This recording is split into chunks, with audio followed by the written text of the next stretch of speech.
नमस्कार। आज के हम आईपीसी के टॉपिक को आगे बढ़ाते हुए एक नया टॉपिक लेकर के आए हैं। जैसा कि आप लोग को दिख रहा होगा, धारा 378 से 382 पूरी कवर करेंगे और छोटा सा वीडियो होगा। तो वीडियो को शुरू करने से पहले हम ये जान लेते हैं कि इसका कंटेंट क्या क्या है। ये हमारा लॉ का टॉपिक है, वही आईपीसी से जो कि लेकर के आए हैं। 378 से हम लोग पढ़ेंगे 382 तक। चोरी क्या है, चोरी किसे कहते हैं, क्या है, किसे कहते हैं और इसकी सज़ा क्या है। चोरी करते समय अगर मान लीजिए किसी ने मना किया और उसे मार दिया तो उसके पीछे सज़ा क्या है, तो ये सब हम इसमें जानेंगे। तो हम अपना ये वीडियो शुरू करते हैं। छोटा सा लेक्चर होगा, पूरा देखिएगा आप लोग। और यूपीएसआई का काफ़ी बच्चे बोल रहे थे कि यूपीएसआई पे मैम बनाइए कोर्स को पूरा, आईपीसी और सीआरपीसी कंप्लीट करिए। तो वो मैं कंप्लीट ज़रूर करूँगी।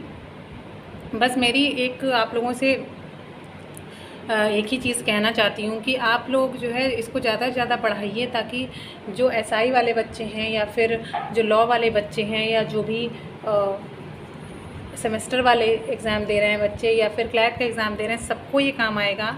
जुडिशरी के पेपर वाले बच्चे हैं, सभी बच्चे जो भी जहाँ तक ये पहुँचे इसको पहुँचाइए, ज़रूरतमंद लोगों तक पहुँचाइए। आसान भाषा में समझने का अच्छा तरीका है। और भी वीडियोज़ हैं, वो भी आप देख सकते हैं, चाहे वो सोशोलॉजी बेस्ड टॉपिक हो, चाहे वो लॉ बेस्ड टॉपिक हो, चाहे वो पॉलिटी बेस्ड टॉपिक हो, सारे टॉपिक मैं लेकर के आऊँगी। तो हम आगे बढ़ते हैं और अपने टॉपिक को स्टार्ट करते हैं। जैसा कि चोरी से आप लोग बचपन से, जैसे हम लोगों ने पहले एक कहानी पढ़ी थी कि एक चोर होता था, वो चोरी करके आता था राजा के पास। उसको लेके आया, वो उससे कहा कि इसने चोरी की है। राजा से बोला कि सबने की चोरी की है। तो राजा ने कहा कि ठीक है, चोरी की है तो इसको मृत्यु दंड दिया जाए।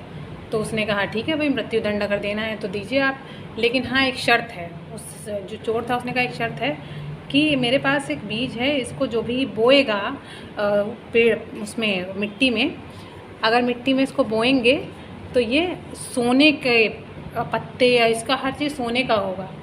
तो कोई, लेकिन एक शर्त थी। उसकी शर्त के साथ क्या शर्त जुड़ी हुई थी, कोई ऐसा इंसान जिसने कभी भी चोरी नहीं की हो, नेवर थेफ्ट, कभी भी चोरी नहीं की हो। तो भाई सब मुकर गए, क्योंकि कभी किसी ने चोरी से लड्डू चुरा के खाए थे, कभी किसी ने कुछ चोरी किया था, कभी किसी ने कुछ चोरी किया था। तो चोरी तो एक ऐसी चीज़ है जो आप सभी को सिंपली डिफ़ाइन करने में ही पता होगी। हर एक बच्चा कभी ना कभी चॉकलेट चुरा के खाता है। अब तो चॉकलेट का ज़माना हो गया ना, पहले तो लड्डू हम लोग चुरा के खाते थे। तो चोरी से हम लोग सिंपल वर्ड्स में अगर समझें तो किसी भी चीज़ को किसी की आज्ञा के बिना या किसी की सम्मति के बिना चुराना ही चोरी कहलाता है। आज्ञा के बिना, उसकी सम्मति ना हो, आप उसका सामान उठा लें, उसको चोरी कहते हैं। बस हाँ, लॉ में एक चीज़ हो जाती है कि इसको डिफ़ाइन कर देते हैं उसके तौर पर कि एक साइंटिफिकली मैनर में, एक लॉफुल लैंग्वेज में उसको डिफ़ाइन कर दिया जाता है, क्योंकि नियम कानून बने हैं। लेकिन सिंपल अगर जाएंगे हम लोग, जब आदिम समाज हुआ करता था तो लोग गाय भैंस एक दूसरे की चुराया करते थे। गाय जिसके पास ज़्यादा है तो वो बहुत शक्तिशाली है, तो ऐसा करके होता था। तो आइए अब चोरी की हम लोग बेयर एक्ट से डेफिनेशन देख लेते हैं। लिखा हुआ, whoever intending to take dishonestly any movable property out of the possession of any person without that person consent moves property in order to such taking is said commit theft। मतलब उसकी आज्ञा के बिना, वही बात जो मैंने बोली, उसकी सम्मति के बिना आप किसी भी संपत्ति को उसकी जगह से हटाते हैं। सपोज़ करिए कोई अंगूठी रखी हुई थी इस टेबल पर, और इस टेबल से आपने अंगूठी बिना पूछे उठा ली और उठा के चुप्पे से आपने रख ली, और वो रख के आपके देने का आशय ही नहीं है। फिर बात वही आई, आशय। देखिए, घूम फिर के क्राइम के लॉ में, आईपीसी में या सीआरपीसी में आशय ज़रूर मैटर करेगा, ये बात बिल्कुल ध्यान रखिएगा। तो ये आशय जैसे ही आया तो उसको आपने वहाँ से हटाया, तो वो आपके दिमाग में आशय ख़राब हो गया और आप चोर कहला गए। आपको सज़ा हो जाएगी। अगर आप पकड़े गए तो, नहीं पकड़े गए तो भाई कोई भी जुर्म नहीं होता, नहीं पकड़े जाते हैं। तो फिर ये आता है इसका एक्सप्लेनेशन देते हुए कहते हैं, जब कोई वस्तु जो है ये भूमि में बंधी होती है। सपोज़ करिए इसका एग्जांपल लेते हैं, एक पेड़ है और वो पेड़ जो है जब तक लगा हुआ है इस पर, तब तक तो ये ठीक है। किसी ने हिलाया डुलाया कुछ किया तो कोई मतलब नहीं, कोई चोरी नहीं की। लेकिन जैसे ही ये पेड़ इसको उठाया, काटा और लेके जाने लगे हम लोग, मान लीजिए सागवान का पेड़ है, इसको उठाया और लेके जाने लगे, शीशम के पेड़ है, लकड़ी चुराने के पर्पज़ से आप उठा के लेके जाने लगे, तो चोर कहलाएंगे आप। सीधी 100 की बात है, 100 की सीधी एक बात मैं बता दे रही हूँ, ठीक। फिर एक चीज़ आती है, अगर कोई व्यक्ति किसी चीज़ को हटाता है या किसी चीज़ से पृथक करता है, या अगर कोई रोका हुआ है तो भी ज़बरदस्ती हटाने की कोशिश करता है, तो भी वो चोरी कहलाएगी। अगर किसी के जीव जंतु को हटाते हैं, जैसे मैंने कहा गाय को चुराते थे ना, गाय भैंस चुरा ली कोई, आजकल तो बकरी की चोरी का केस भी आने लग गया है, चुरा लिया। न्यायालय में समय नहीं है, लेकिन न्यायालय के पास पता नहीं क्या क्या लेके आते हैं कि जज भी परेशान हो जाते हैं। वो कहते हैं कि आप मतलब हद हो गई है, अरे आपस में निपटारा कर लीजिए। इसीलिए जो है पुलिस स्टेशन बने हुए हैं कि वो लोग मध्यस्थता करके उसको ख़त्म करें। खैर आगे बढ़ते हैं। तो देखिए, अगर कोई भूमि से लगा पेड़, जैसे मैंने बताया, हटा दिया तो वो चोरी कहलाएगा। फिर सपोज़ करिए कोई पेटी है, उसमें बहुत सारा सामान भरा हुआ है, हीरे जवाहरात भरे हैं, अब वो लेके जा रहा है। पहले तो उसको नहीं पता था इसमें हीरे जवाहरात भरे हैं, जैसे उसको पता चला इसमें हीरे भरे हैं, अच्छा डायमंड भरे हैं, चलो इसको लेके चलते हैं, चलो लेके चलते हैं। अब चलो लेके जो चलते हैं, उसका आशय उसके दिमाग में आ गया बड़ा, उसके दिमाग में बड़ी अजीब चीज़ आ गई, ये तो बड़ा खुश हो गया, वाह मुझे तो बहुत अच्छी चीज़ मिलेगी, अब तो मैं अमीर हो जाऊँगा। तो वो चोरी उसने कमिट कर दी, वो लेके भाग गया उसको। तो अब इसी तरह आता है कि आपने किसी को देख रेख के लिए रखा अपने घर में, अब उसका दिमाग ख़राब हो गया, अब उतनी देर में उसने सोचा कि मैं जो है चोरी करा दूँ इसको, तो अब उसने चोरी कराई तो मतलब चोरी हो गई। बेईमानी वाला मोटिव, कंडक्ट, और जब हम लोग पढ़ेंगे एविडेंस एक्ट तब ये सब चीज़ें पढ़ेंगे, कंडक्ट और प्रिपरेशन, ओकेजन मोटिव भी आता है उसमें, तो कॉज ओकेजन भी आता है उसमें, तो वो सब भी हम लोग पढ़ेंगे। फ़िलहाल तो अभी ये पढ़ते हैं।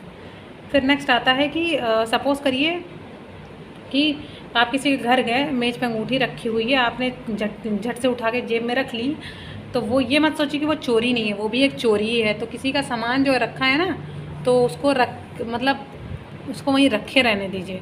दूसरे का सामान हमेशा मिट्टी के ढेले के सामान मानिए, चाहे वो पैसा हो या फिर सोना हो या फिर चांदी हो या फिर कोई भी चीज़ हो। और ये बहुत ही अच्छी आदत होती है, इसको गंदी आदतों में मत परिवर्तित करिए। आज का समाज इतना ऐसा होता जा रहा है कि बोलते नहीं घोर कलयुग आ गया, तो घोर कलयुग को लाने की कोई आवश्यकता नहीं है। इसके साथ जीवन का यापन करिए, सादा जीवन उच्च विचार रखिए।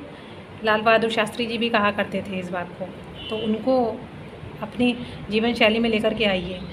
फिर नेक्स्ट आता है एक एग्ज़ाम्पल ऐसा जो लगे कि वो चोरी है कि नहीं है। अच्छा, मैं आपसे पूछती हूँ और उसका आंसर भी खुद ही दूंगी, क्योंकि आप लोग तो हैं नहीं सामने, या कमेंट सेक्शन में दीजिएगा इसका आंसर, जिसको पता हो आंसर सुनने से पहले, मगर ठीक है। आता है कि अगर सपोज़ करिए कोई आपका फ्रेंड है और आप गए, उसका पुस्तकालय है, मतलब मेरा भी है, मैं पढ़ती हूँ तो वो पुस्तकालय लगा हुआ है, तो मान लीजिए आपका फ्रेंड का पुस्तकालय अब इतना भी बड़ा नहीं है, कुछ ज़्यादा ही पढ़ लिया है, तो पुस्तकालय है, आप गए, उसमें से आपने 1-2 बुक निकाली और आप पढ़ने लगे, आपको बड़ी अच्छी बुक लगी। जैसे मुझे थोड़ा सा बुकों को लेकर के थोड़ा ये है कि लालच है, तो चुराती नहीं हूँ, लालच है बस। तो जैसे आपने रख ली उसकी बुक और आपने मतलब उसको रखा इस पर्पज़ से नहीं रखा है, आपके माइंड में ये कि मैं जब इस बुक को पढ़ लूँगा तो मैं इस बुक को वापस कर दूँगा, तो ये इस पर्पज़ से आप ले गए। तो अगर सपोज़ करिए कि वो आता है, देखता है बुक नहीं है, तो ये चोरी नहीं कहलाएगा, क्योंकि आपका आशय सही था ना, आप उसको वापस करने वाले हैं, ठीक है। फिर एक ये होता है, एक आदमी है, उसने मांगे रुपए किसी से, किसी के घर जाता है, वो कहता है कि मुझे भिक्षा दे दीजिए, तो भिक्षा के तौर पे उसको क्या मिलता है, कुछ भोजन मिलता है, कुछ कपड़ा मिलता है, और उसका और फिर उसके बाद जो है वो ही आदमी, उसकी वाइफ ने उसको दे दिया था सब सामान, लेकिन वही आदमी देखता है कि उसने पहन रखा है, उसी का कपड़ा है, लेकिन उसको ये बात भी पता है ये भिक्षा के तौर पर ले गया है, तो वो भी चोरी नहीं मानी जाएगी, क्योंकि वो भिक्षा के तौर पे दिया गया ना, वहाँ पे एक शब्द इन्वॉल्व आ रहा है, भिक्षा, आपने भिक्षा दी है उसको। तो भिक्षावृत्ति भी एक, इस पर भी एक टॉपिक है कि अपराध कभी कभी माना जाने का वो था, लेकिन इसको नहीं माना गया, तो इस पर भी कभी वार्तालाप होगा तो बताऊँगी। तो ये तरह तरह की चीज़ें थी जो चोरी बता रही थी, चोरी है कि नहीं है। तो जो ये वाला एग्जाम्पल था नहीं वाला, और दूसरा वाला बुक वाला नहीं वाला, ये भी याद रखिएगा, ये भी बहुत इंपॉर्टेंट है, पूछा जाता है LLB के सेमेस्टर के एग्ज़ाम में, और भी एग्ज़ाम्स में, जैसे आपको केस सॉल्विंग है तो उसमें भी पूछा जाता है, आगे आपके भी काम आएगा, जज कभी बनते हैं आप लोग। और आई होप कि सब लोग जो भी तैयारी करने वाले हैं वो अपने लक्ष्य को पाएँ। तो चोरी के लिए दंड क्या है देख लेते हैं। चोरी के लिए 3 वर्ष का दंड है, फिर जुर्माना है, फिर जुर्माना जो भी आपने जिस हिसाब से चोरी करी है वो भी आता है, ठीक है। फिर नेक्स्ट आता है निवास गृह आदि में चोरी। तो हम देख लेते हैं निवास गृह आदि में चोरी का क्या पर्पज़ बनता है।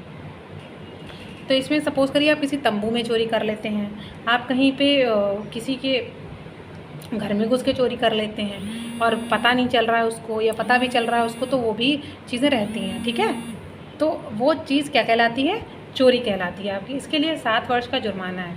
फिर लिपिक या सेवक द्वारा स्वामी के कब्जे की चोरी, संपत्ति की चोरी, इसमें भी 7 वर्ष के लिए आपको मिलेगी, ठीक है। आप किसी के यहाँ काम कर रहे हैं और आप उसके यहाँ जाके चोरी कर लेते हैं, ये 381 सेक्शन के तहत है, और आपको इसके लिए 7 वर्ष की सज़ा मिलेगी। इसके लिए भी यही था, इसके लिए 3 वर्ष का प्रावधान था। फिर आता है आपका 382, चोरी करने के लिए मृत्यु उपहति अवरोध कारित। आप मतलब पागल ही हो गए जैसे, मतलब कोई हम ये नहीं कह रहे हैं आप चोरी करने जा रहे हैं तो सपोज़ करिए कि आप कहीं जा रहे हैं, किसी जेब कतरे ने, कहते हैं बिवेयर, सावधान रहिए जेब कतरों से, पिक पॉकेट। तो आप गए वहाँ पर और क्या किया कि किसी ने पॉकेट से भाई पॉकेट मार लिया। पॉकेट मारने के बाद आपने कहा, देख लिया, देखने के बाद आपने कहा लाओ भैया मेरा पैसा, तो लड़ाई हो गई, हाथापाई हो गई। उतने में जो है उसने अपना कट्टा निकाला और वो भाई आपके सीधा माथे पे लगा दिया उसने। तो अब क्या करेंगे ऐसी हालत में, अब ये मृत्यु, अब इतना हो गया कि ये नहीं सोच रहा है, इसके दिमाग में बस चोरी है, पैसा दिख रहा है इसको हरे हरे नोट दिख रहा है भाई, अब हरे नहीं है, बैगनी भी हो गए हैं, ब्लू भी हो गए हैं, तो अब इसको वही दिख रहा है। अब इसको मार भी देगा, मर भी जाएगा, मार भी देगा उसके लिए। तो इसके लिए भी ये अपराध है, और इसके लिए तो बहुत कड़ा अपराध है, 10 वर्ष तक की सज़ा और जुर्माना भी हो सकता है। क्योंकि भाई आप किसी की जान लोगे तो मर्डर के बराबर ही तो आपके ऊपर चार्ज लगेगा ना। ज़्यादा दिमाग ख़राब है तो दिमाग सही करने के लिए भी IPC बैठी हुई है, कानून व्यवस्था बैठी हुई है, तो बेवकूफ़ मत समझिए उसको। तो आज का टॉपिक हम यहीं पे ख़त्म करते हैं, नहीं तो लेक्चर जो है ज़्यादा लंबा हो जाएगा। तो जो भी टॉपिक है इसको ध्यान से पढ़िए और इसको बढ़ाइए, और UPSI के लिए आप चाहते हैं और मैं बनाऊं तो इसको और इसकी लेंथ बढ़ाइए, ज़्यादा से ज़्यादा लाइक शेयर सब्सक्राइब करिए। धन्यवाद।